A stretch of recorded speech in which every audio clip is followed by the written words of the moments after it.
Mr. Donovan Mitchell could be first team. So, like I said before, we're talking, in my opinion, a Shea, Luka, Donovan discussion for that first team guard spot because beyond, I mean, as it stands right now, I've got Shea, Luka, Tatum, Giannis, Embiid on my first team. Which one of those guards is getting bumped out by Donovan, gentlemen? I mean, here's my thing. If your first team guards are Shea and Luka, you're really having the two guys from sub 500 teams as your first team forward, as your first team guards. Well, can I give you a quick that doesn't backdrop? feel that doesn't just feel weird.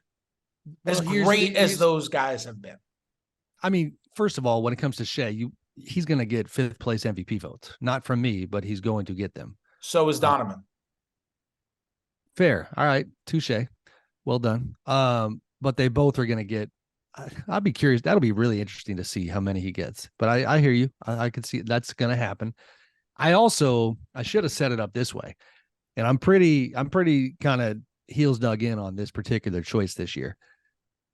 The NBA, and you can question the timing of their news release. They come out recently with the revelation through various media, our athletic platform included, that next year there will be a 65 game minimum for awards. Now, I will say there's chatter that there's going to be exceptions attached to that 65 game number. I'm very curious to see how that looks. I don't have clarity on that just yet. But regardless, next year you got to play 65 games to be on any of these lists.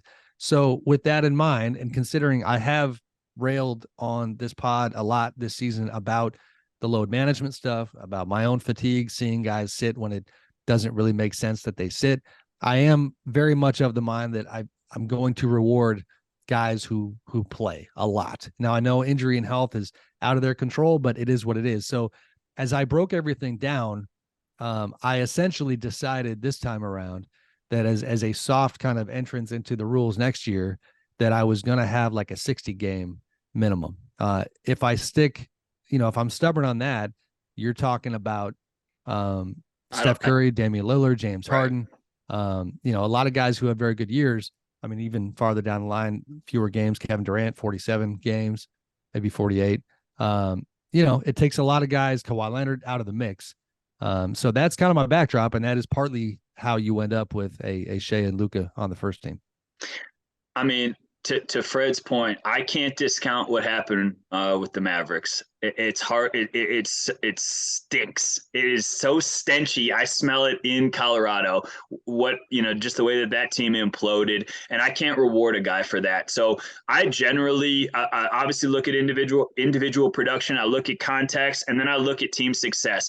Did it impact winning? And obviously that gets to the MVP stuff, which I'm sure we'll talk about. But I am leaning SGA and Donovan Mitchell, just because I think what the Cavs did was so significant in contrast to how disappointing the Mavericks were. And I there is no criteria. Fault me however you want to, but that's generally how I've gone. Listen, I respect both your opinions. I think part of it, Sam, I mean, the games played stuff is kind of a wash with all of them because they played 68, 66, and 66. So it's just kind of a wash with those three guys. Yep.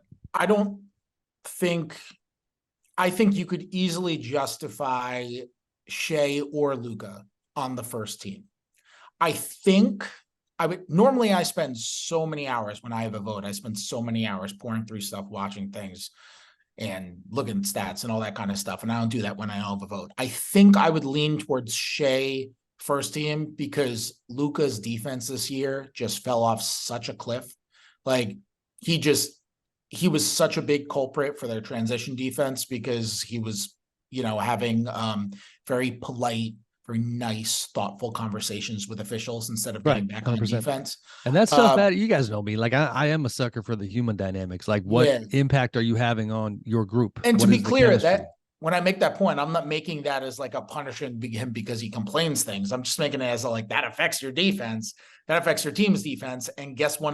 One of the reasons the Mavs lost more than they won this year because they had a really bad defense. And I always thought he was a big culprit for that, even if the on-offs actually tell otherwise. I think you can make a case for either of those guys first team. Honestly, Mitchell would be my first team guard. He entered a situation. He took a team to the next level. He held up their offense. He is the best player on the team with the second best net rating in the league. He played a ton. He had so many huge games for them. The numbers are insane. The efficiency is insane. I get putting Doncic there for the counting numbers 32, 8, and 8, and I get putting Shea there. Fine with either of those, but I think that I think I have been high. convinced as we are talking. I just moved a couple of names, so I think I'm going that direction. It, Because the thing that it does land with me is that games played and rewarding collective success is on my mind this particular season. the other tricky part is, you mentioned SGA might get some MVP votes. He was number 5 for me. So the fact that I have him at 5, and he was my first guard for first team All NBA. So I went with him, and then it was between Mitchell and Luka. And to me, I just look at greater context, and I just love the season that Donovan had. And to me, I just can't reward a guy who has been given the keys to the franchise, and yet you didn't make the playoffs.